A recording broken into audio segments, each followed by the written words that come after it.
For most of the past few years, America's economy has been the envy of the developed world. The US has enjoyed better GDP, productivity, and wage growth than basically every peer economy. And last year, inflation came down from its lofty highs, falling to a low of 2.4% year on year in September. However, all of a sudden, the American economy has started to look a bit shaky. Consumer confidence has apparently plummeted, the trade deficit is widening, and inflation is looking dangerously sticky. While we won't get the official data for a couple of weeks, the latest GDP Now forecast, a real-time estimate of GDP maintained by the Federal Reserve Bank of Atlanta, suggests that year-on-year US GDP is on track to shrink by an astonishing 2.8% in the first quarter. So in this video, we're going to explain how and why the US economy has started to look a bit shaky, and how much of it has to do with Trump.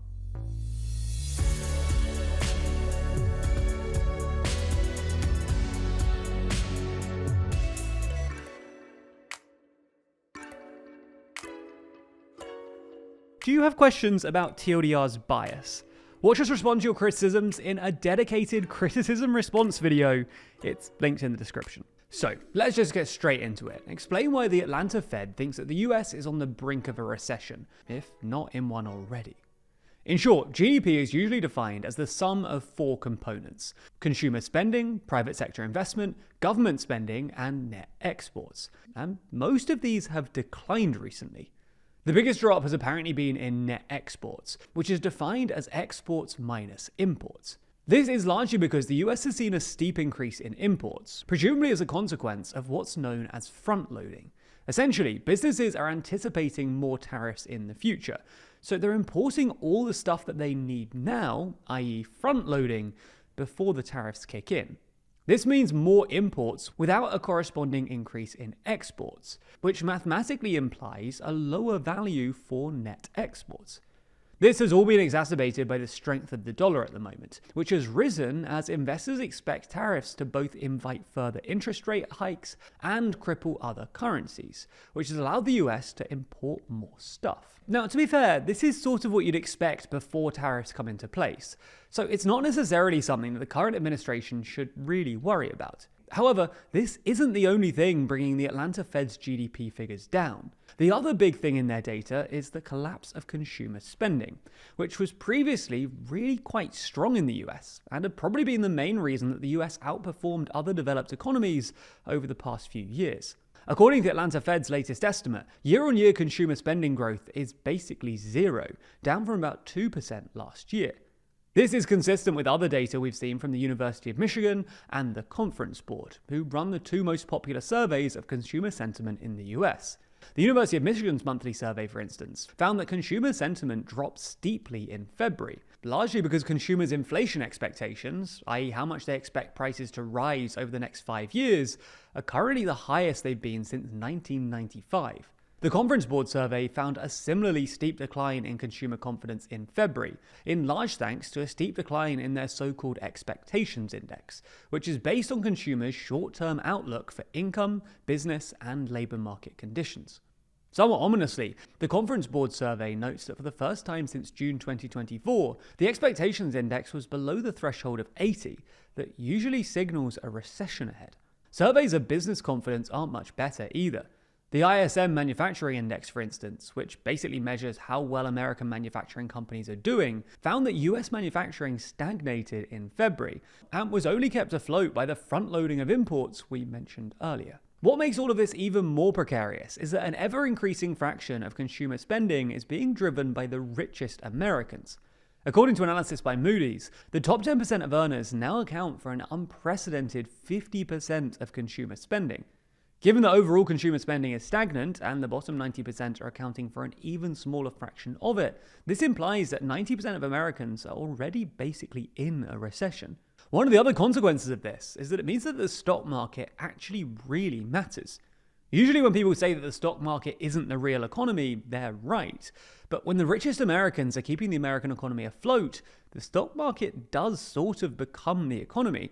Because rich Americans hold a lot more money in stocks, which means that stock market declines, like the ones we've seen recently, are more likely to discourage them from spending, potentially pushing the US into a recession. Now, not all of this is down to Trump. At least some of the consumer spending that we saw over 2022 and 2023 was driven by savings accumulated during the pandemic, which have now run out. But all of the surveys we just mentioned cite tariffs, or at least the threat of tariffs, as a big reason for waning confidence. And they're definitely the main reason that consumers and businesses are anticipating higher inflation. This has also shown up in polling, because while Trump's net approval numbers aren't appalling, his economic numbers, which used to be a strong point for him, are actually pretty terrible. Gallup just registered Trump's worst ever net approval rating for his handling of the economy at -12, while Ipsos found that it had fallen from +4 in January to -8 in February. And this brings us nicely to another major issue, inflation, which is proving frustratingly sticky. Year-on-year inflation has actually risen quite steadily from its September low of 2.4% to 3% in January, and Trump's tariffs will probably make things even worse by making imports more expensive. This will probably require further interest rate hikes from the Federal Reserve, or at least fewer cuts, which might explain why Trump's team, including Elon Musk, have started taking shots at the Fed. The final thing we want to mention is the national debt, and this was always a risk with Trump. After all, during the campaign, he said that he wanted tax cuts without committing to any significant spending reductions to match them. There was some hope that maybe Doge will be able to find sufficient savings to keep things balanced, but this really no longer looks plausible. Doge's own figures admit that they've only saved a few $1 billion, which is negligible in the context of a $7 trillion budget, and especially when the most recent Republican budget proposal, which Trump endorsed, looks to add at least another $2 trillion to the deficit over the next 10 years. While US borrowing costs have actually stayed pretty low recently, this is mainly because investors are anticipating economic turmoil and buying up treasuries as a safe asset. And assuming that the US can't borrow infinite amounts of money, this is ultimately unsustainable. All in all, while it's probably too early to say anything definitive, the American economy is looking the shakiest it has for some time now. If you didn't know, Too Long is our regular physical magazine, with our next issue diving deep into the people who control our world, the 25 most influential people, as rated by the TLDR team and you. The next edition contains that entire ranking, as well as articles and long reads about all of the most influential people, the power they hold, and how they wield their immense influence. We also discuss a variety of other topics, from the issues facing Starmer in the UK, to the rise of the new right in Europe, to if peace can really hold in Gaza. These are all topics we discuss in videos, but the reporting you'll find in Too Long is some of our best writing, with us able to spend longer on the stories than is ever possible on YouTube.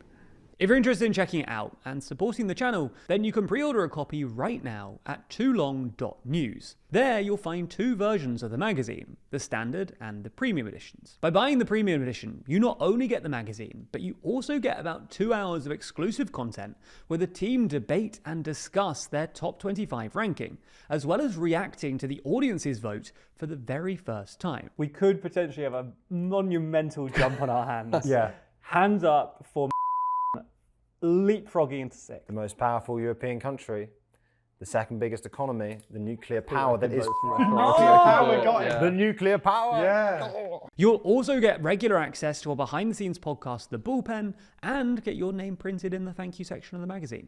Whichever edition you want, head over to toolong.news to find out more. And if you subscribe to the magazine using code SUBSCRIBENOW, you'll be able to get a copy for as low as $4.99. Anyway, thanks for your support, because Too Long really does help to fund our journalism year-round.